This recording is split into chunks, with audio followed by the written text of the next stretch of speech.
পাকিস্তান ও আফগানিস্তানের মধ্যে দীর্ঘদিনের চলমান উত্তেজনা এখন প্রকাশ্য সংঘাতে রূপ নিয়েছে। গত বৃহস্পতিবার রাতে আফগানিস্তানের কাবুল সহ বিভিন্ন শহরে বিমান হামলা চালায় পাকিস্তান।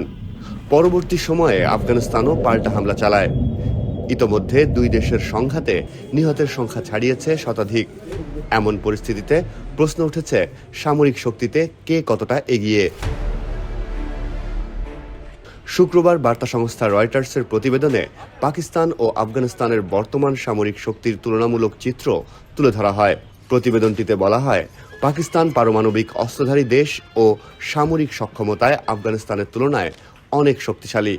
তবে যুক্তরাষ্ট্র নেতৃত্বাধীন বাহিনীর বিরুদ্ধে দীর্ঘ যুদ্ধের অভিজ্ঞতায় গেরিলা যুদ্ধে অত্যন্ত দক্ষ তালেবান সৈন্যরা।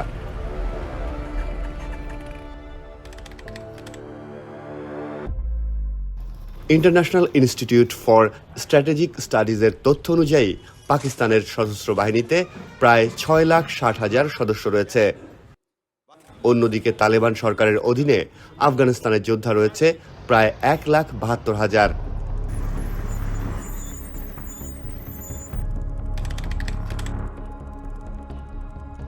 স্থলশক্তির ক্ষেত্রে শুধু সেনা সদস্য নয়, সামরিক অস্ত্রের সংখ্যায়ও অনেক এগিয়ে পাকিস্তান।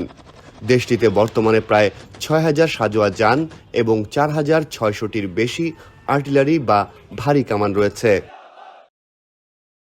অন্যদিকে তালেবানের কিছু সাঁজোয়া যান থাকলেও সেগুলোর অধিকাংশ পুরনো। সঠিক সংখ্যা নিশ্চিত নয়।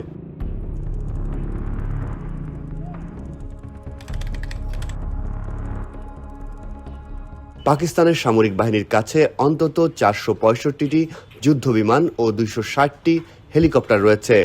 এদিকে আফগানিস্তানের কার্যকর কোনো বিমান বাহিনী নেই। তাদের কাছে কিছু পুরনো বিমান ও হেলিকপ্টার থাকলেও সেগুলো কতটা সক্রিয় তা স্পষ্ট নয়।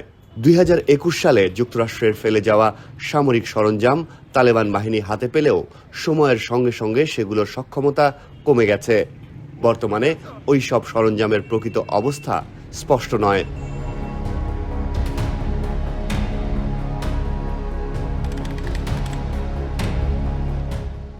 ইন্টারন্যাশনাল ইনস্টিটিউট ফর স্ট্র্যাটেজিক স্টাডিজের তথ্য অনুযায়ী পাকিস্তানের কাছে আনুমানিক 170টি পারমাণবিক ওয়ারহেড রয়েছে। অন্যদিকে আফগানিস্তানের কোনো পারমাণবিক অস্ত্র নেই।